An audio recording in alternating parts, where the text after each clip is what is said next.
Hello, everyone. Back. I'm going to start again. Hello, everyone. Back.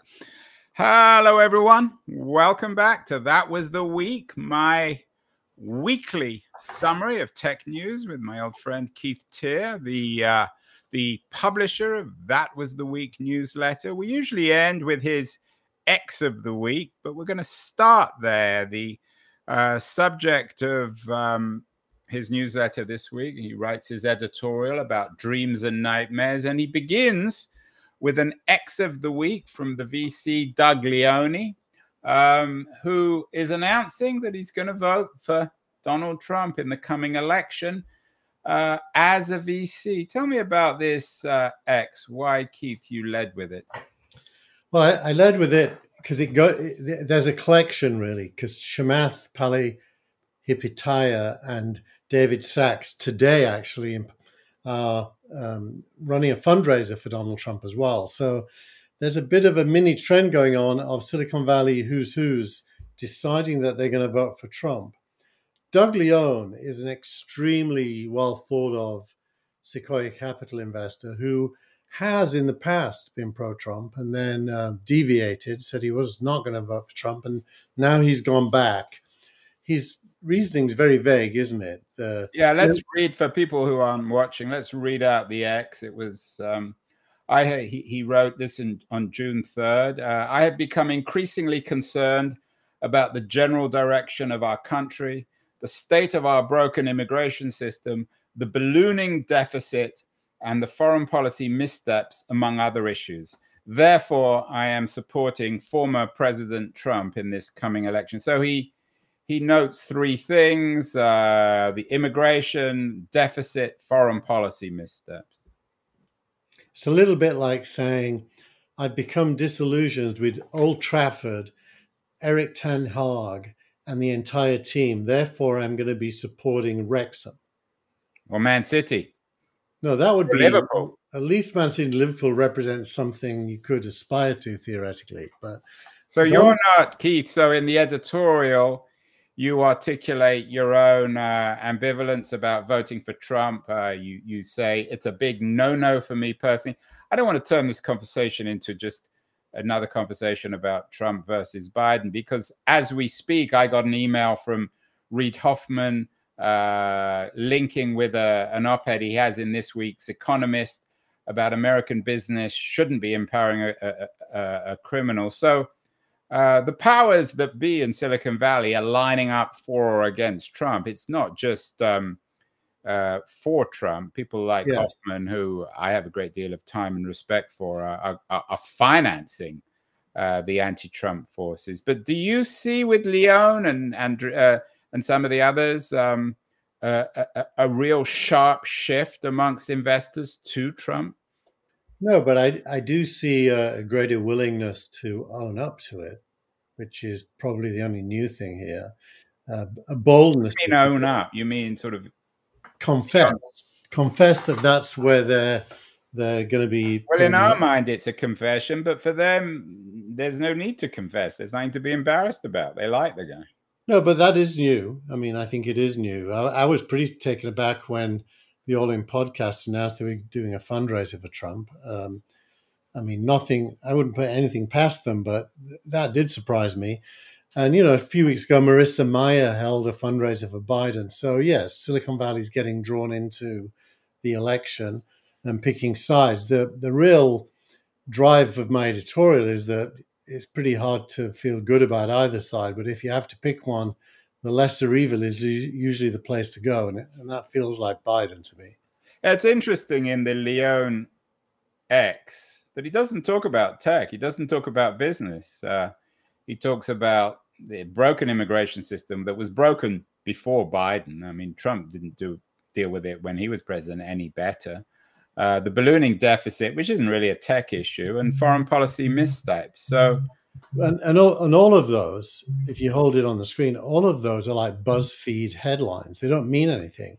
The state of our broken immigration system obviously means the immigration system is broken, but that could mean Doug Leone is basically anti-immigrant, or he could mean he's pro-immigrant and wants a better system, who knows what he means?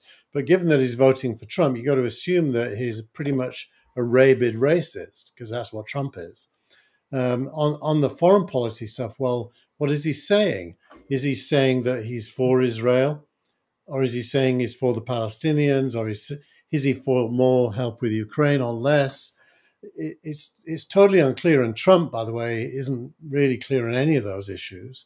So when he states those issues and says, therefore I'm voting for Trump, there's a big missing hole of logic there, isn't there? And in your editorial, you talk about a piece, the video of the week from Andreessen and Horowitz entitled "The American Dream." Are Andreessen and Horowitz, are they pro-Trump, and do they link the crisis of the American dream with the policy of the Biden administration? You know, I don't think they've ever stated whether they're pro-Trump or anti-Trump.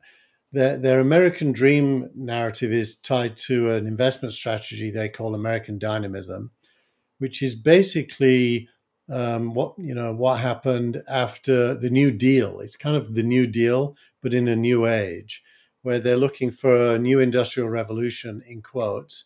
It's really an AI revolution and a digital revolution. And they're looking to the government to be a big investor in that, as well as private capital. They are often going on about socialism and communism as a problem, which is really just using labels to define the Democrats. So they're definitely not, strongly pro-Democrat in any way whatsoever. What I like about what they say is they focus on doing things with money and technology, which I think is getting close to the real story that needs to be discussed. And it seems one of the things that Trump and Biden are both on the same page when it comes to China. They're both in an odd way statists. I mean, Biden's invested massively in the state and CHIPS policy, investment in the environment.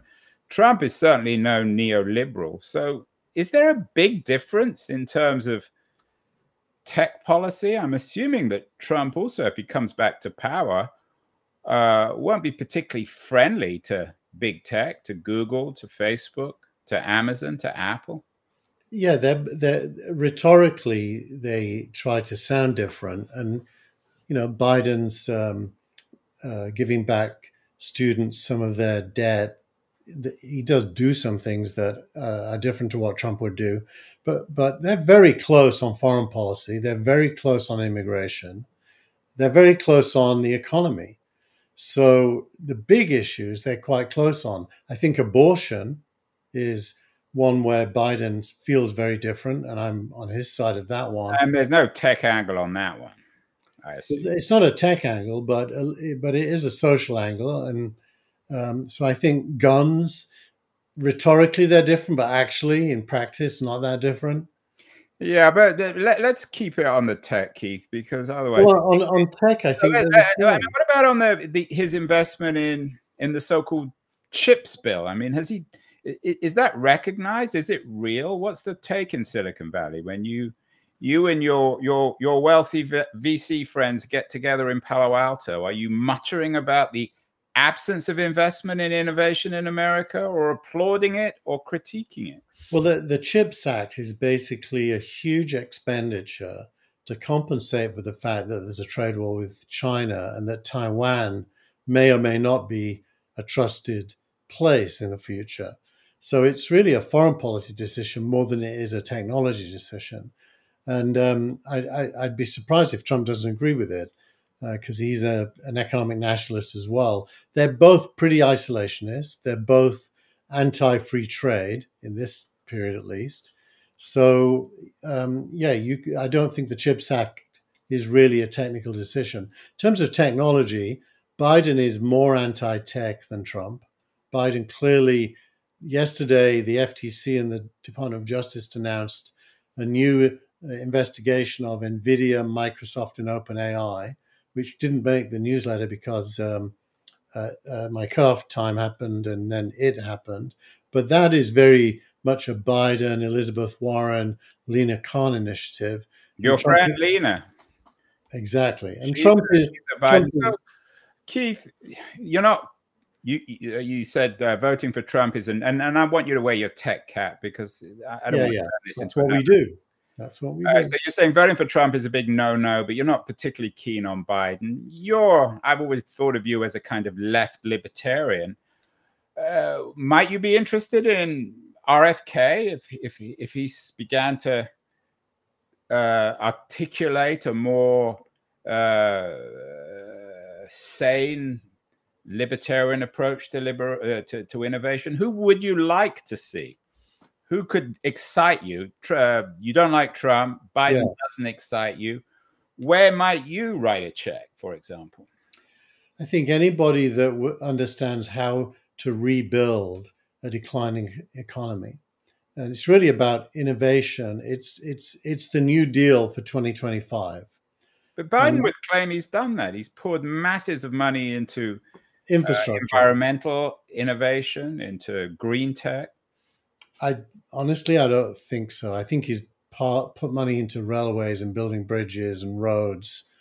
For America to survive as the most wealthy country on earth, it really has to leapfrog the newly developing technological economies like China and the rest of Southeast Asia.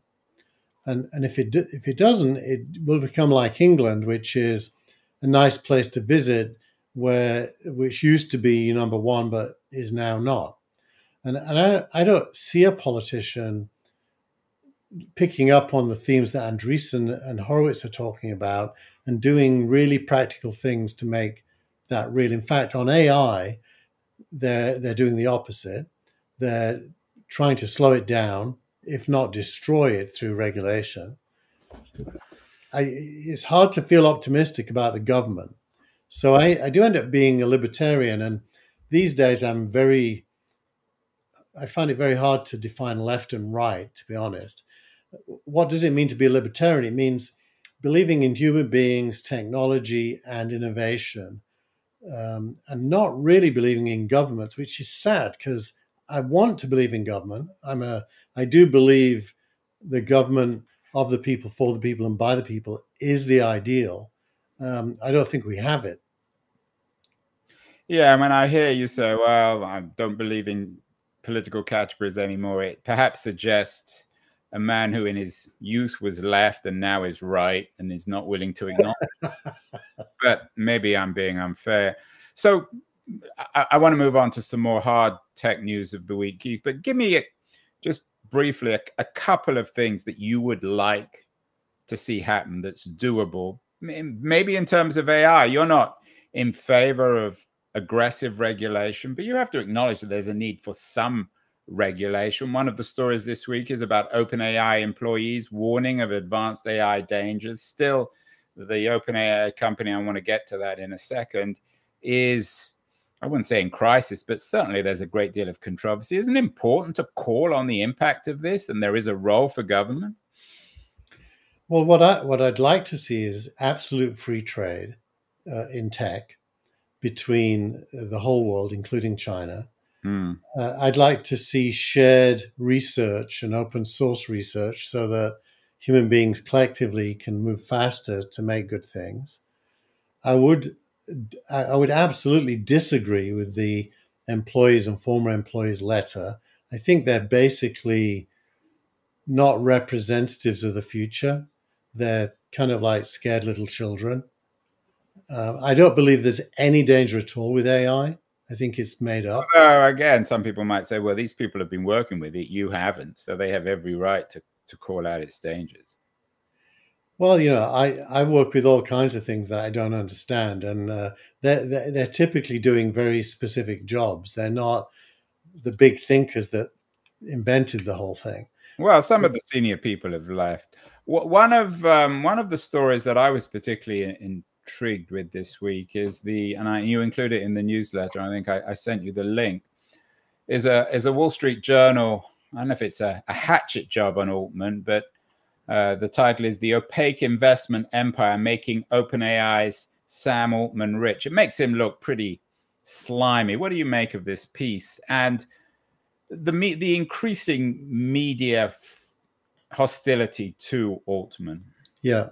Well, I think firstly it documents his investments, and is it true, do you think? Oh, I'm sure it's entirely true. I mean, the way I read it was he doesn't take any money from OpenAI, but he benefits in terms of his startup investments. A lot of what he's doing benefits those startup investments at OpenAI with OpenAI's policy. So he's making billions as the OpenAI CEO without acknowledging it. I don't think he doesn't acknowledge it, to be honest. I mean, most of these investments predate OpenAI by a long way. For example, the one into Reddit or Stripe, which are two very big ones. I do think he acknowledges it. He just doesn't focus on it because he's quite humble and focused. So I don't think this is. I don't know if anyone would use the H word with Altman. He's focused and incredibly smart. I don't think there's anything. I mean, there's a sort of a faux humility about. Well, he doesn't boast in the same way that Jason Calacanis does about all the investments he's made. Yeah, because he's a success and Jason isn't. Jason's a But that said, honestly, I think this article makes him look like a genius. To be honest, he's built up a fantastic several billion. He is a genius. I think. Well, I don't think there's any doubt. You've always had a great deal of admiration. I mean, in a more broad sense, though, I mean, Tim Cook wasn't a VC before he became CEO. The CEO of Google. These are not VCs. Can one be a VC, an accelerator investor, and be the CEO of a company and not have these massive conflicts of interest? Well, I'd split it up a little bit. So, firstly, Sam is part of a culture, especially at Y Combinator, where it was normal for individuals to invest personally in companies that the organization also invested in. Gary Tan, the current CEO of Y Combinator, created Initialized Capital. He started life as a photographer at Y Combinator and started making his own investments in companies he liked. So there is this kind of culture, which Y Combinator is, I think, quite unique, but it's not the only example, but there's not many of them, where individuals could make personal investments. And Sam eventually ran up against that when he left Y Combinator to run OpenAI. It was obvious that he'd been doing both, and he had to make a choice. And so. And we had that tweet from Paul Graham last week clarifying. Yeah, exactly. So is it wrong? I think most venture funds would say yes. They wouldn't like individuals to make personal investments. Is it unethical? Well, not if the entity acknowledges it and is okay with it. I didn't say it was wrong. I just think it's leading to one kind of disaster or another. Although, of course, Jeff Bezos made an enormously successful investment as CEO of Amazon in Google in 98, 97. So it can be done. It's quite common, to be honest, Andrew, for founders to invest in other founders. And that's more of a positive culture when you're helping them. The whole concept of an angel today in the Valley is really founders investing in founders. Do you think that the media, though, and the Wall Street Journal has always been reasonably hostile to Silicon Valley, do you think the media is turning on Altman? Is he becoming the bad boy? We've all forgotten about Zuckerberg. There's no longer Jobs or Gates to kick around. So has Altman become the new superhero of Silicon Valley? He's a hero to some people. It goes back to this whole EAC versus altruism thing. So there's a divided camp. Altruism, the Sam Bankman-Fried scam, right? Yeah. So there's divided camps, but it does feel to me, I mean, you're a fellow Brit, so tell me if you agree with this, but in Britain, as it began to relatively decline, it was quite common to pile in on successful people. And America didn't used to be like that. It feels as if the more successful you are now in America, the more enemies you're going to make. And the more brash you are with your opinions, the more enemies you're going to make. So this whole idea of the American dream that Andreessen talks about, where you champion the attempt to change things, and you kind of not hero worship, but at least applaud the attempt, that seems to be in the rearview mirror. Who are the heroes today? Well, it may be true on Altman, although I don't want to have another Musk conversation, but I think Musk is beyond the pale. I think he's a profoundly I mean, I know you'd prefer him certainly to me, but I think he's a profoundly objectionable character. I mean, he's genius. Yeah, but we don't. You're right. You're right, but Andrew, and I would agree with you on that. But do we really judge him mainly by that? I think you've got to, if you're going to do that, you at least have to judge him on SpaceX, PayPal. Yeah, it's true. When Carnegie was around, he had steel factories, or Stanford had railways. The problem with Musk is, he is flawed. He's flawed. Well, he has the medium and the media. With X, he uses it to promote his own views. Anyway, let's leave Musk. He's not in the newsletter this week. But your real question was this victimizing wealthy success stories. Well, also in an America of increasing inequality, where a lot of people are really struggling in a high inflation economy, in an economy increasingly run, the dominant labor form is a precariat. When you read about these multi-billionaires, Musk or Bezos or Altman, worth 10, 50, 100 billion, it's very troubling. It's not a critique of them. It's a critique of the system. A handful of these people are have the same wealth as 95% of the rest of Americans. So there's but Andrew, if you ask yourself, how did they get there? It wasn't by cheating. They got there actually because the world became smaller during the globalizing impact of the internet from the mid-90s. The scale of people who could buy products and services grew to billions. And so suddenly with mobile and with the cloud, you have these enormous companies which nobody planned. It's the accident of history is that you get big fast if you do something that people want. You and I have done reasonably well out of this too. I think for many Americans, it's just, firstly, they don't understand it. And secondly, these people behave badly. They behave like movie stars. They say stupid things in public. Yeah. They have unimaginable wealth. But yeah, I mean, look, I'm not suggesting that they're not oligarchs. They didn't do some deal with a police state and got rich that way. Let's move on, Keith. What else? It's been a fairly slow tech news week this week, which allows us to talk more broadly. Any other stories? The NVIDIA story hitting 3 trillion.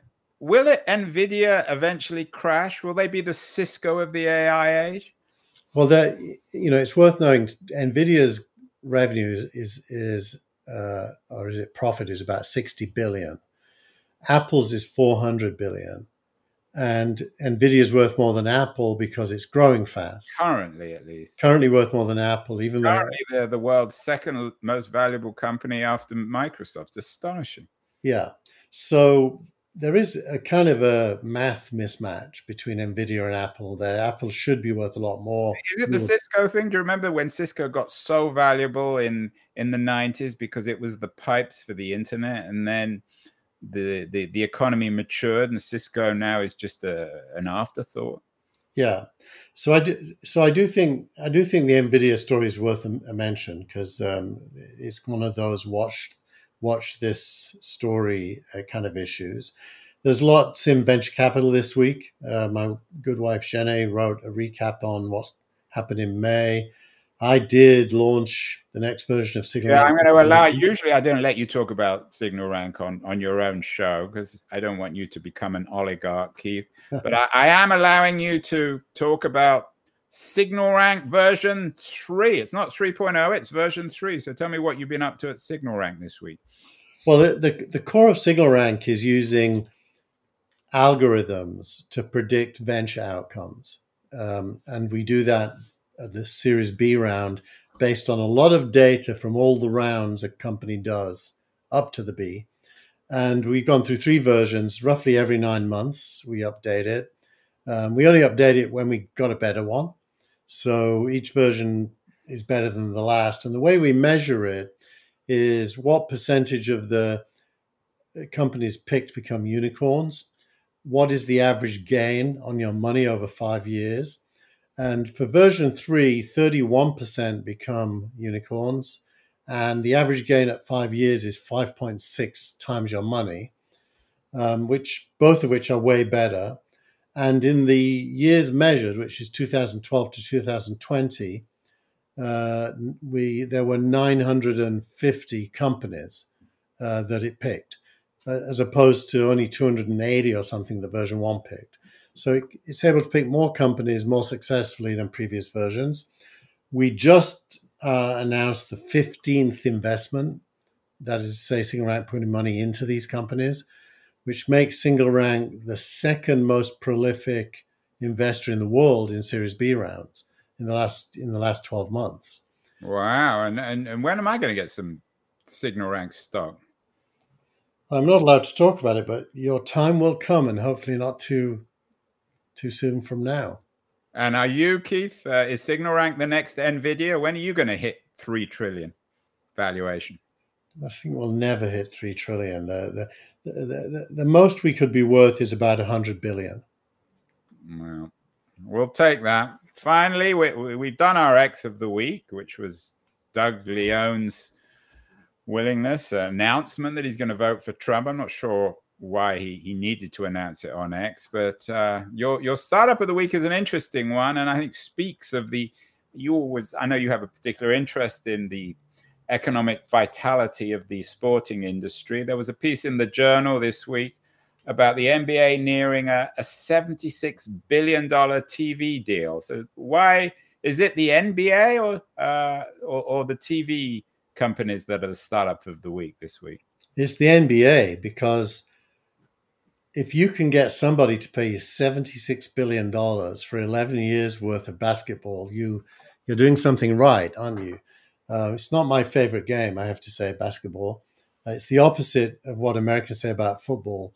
Too many baskets, not enough competition, as opposed to too few goals.